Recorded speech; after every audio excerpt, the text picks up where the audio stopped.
All right, everybody. In honor of today being the 18th anniversary of my biggest song, Be Faithful, going #1 in the UK, that's England, Ireland, Scotland, and Wales, I'm going to tell you the full story of what happened. Let's start here. Be Faithful was my third record. It was my third record that I'd ever made. My first record was Hands Up, which did really, really well. My second song was a song called Where You At? All my wild motherfuckers, where you at? Where you at? Where you at?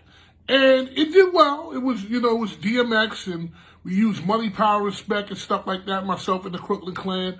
The Crooklyn Clan are two Italian DJs and producers out of Brooklyn. And DJ Scissorhands and DJ Riz. Excellent. Some of the best producers, if not the best producers I ever worked with in my life, especially when it comes to break beats, guaranteed. And it was our third record. And I did the Busta Rhymes record, which just, it flew, it was crazy. And I felt like this Where You At record that we had done was too male-driven. And I was like, nah, man, this ain't it. It hit hard, but it didn't give me what I wanted. And I always thought you make records for women. And there's a couple of reasons you make records for women.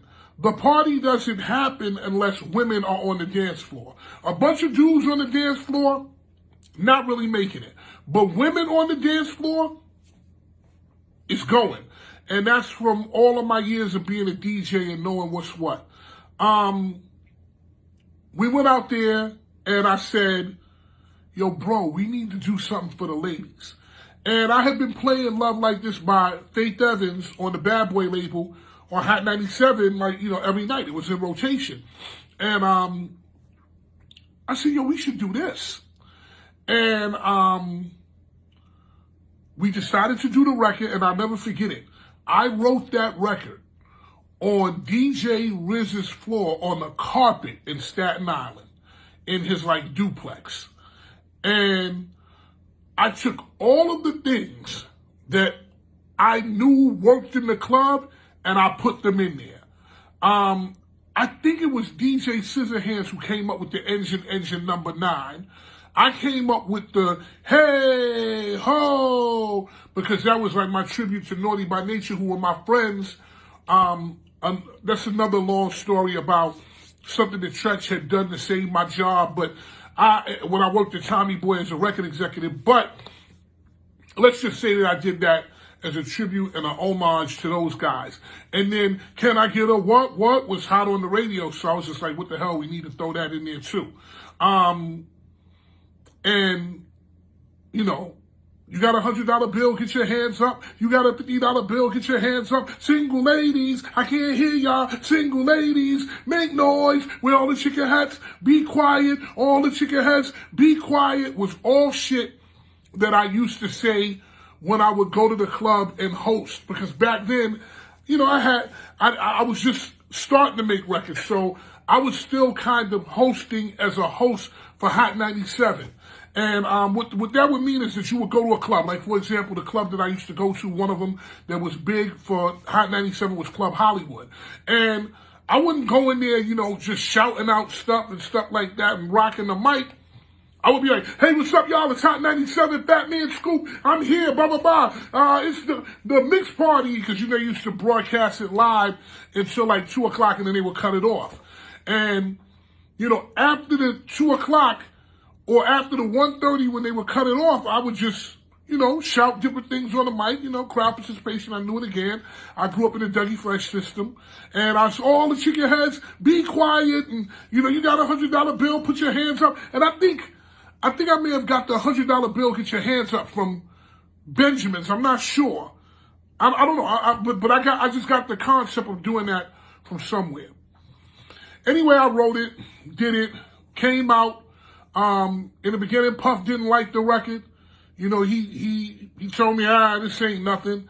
And then after that, it became a huge, huge thing that was rocking in the clubs. And Puff called me back in the middle of the night All right, Hot 97, and was screaming down the fucking phone saying, yo, this shit is on fire. I said, yo, bro, 6 weeks ago you told me this record wasn't shit. He said, I don't give a fuck. It's hot now. And hung up, right? But anyway, the record comes out 97, 98, or whatever the year was, does well.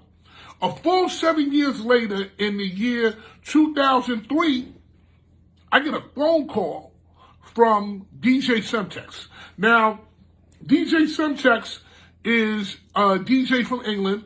So for those who know Semtex, y'all know him, the one-armed DJ from England. Don't even get into ask me how a nigga with one-armed DJ. I don't even get into that.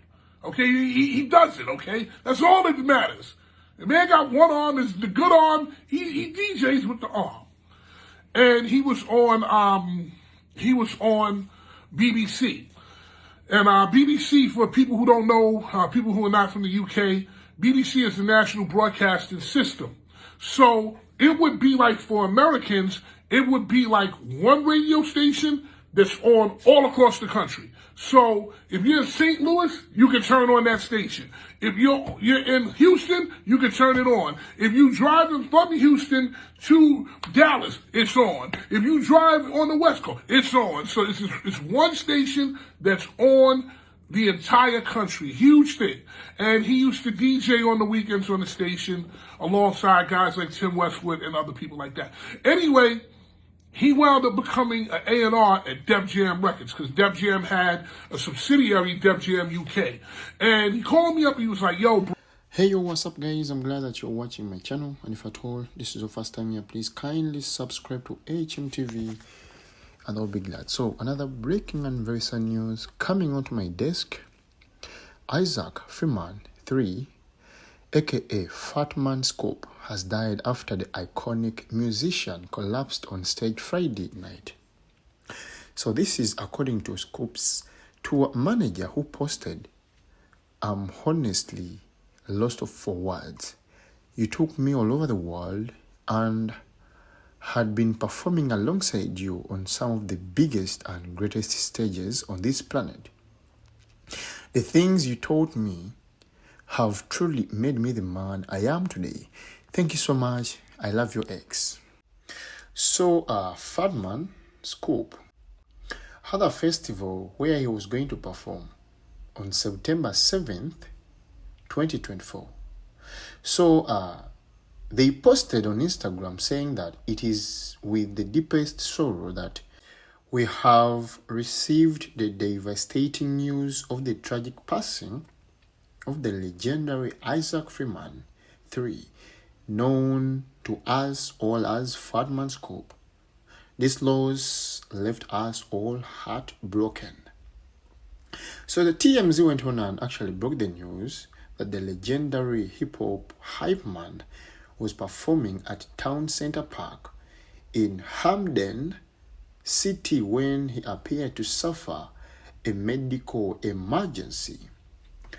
So the icon worked with a ton of big names in hip-hop over the years, collaborating with the likes of Missy Elliott, Mariah Carey, and Jermaine Dupri, just to name a few. So following his collapse and being rushed to hospital, Hamden Mayor, that is Lorraine Garrett, asked fans to please keep him in your thoughts and prayers. We are out to Scoop's agent for more information. So far, no word back. So this guy actually died when he was 53 years of age. So rest in peace, Fatman Scoop. You're gone but never to be forgotten. So thank you so much for watching my video.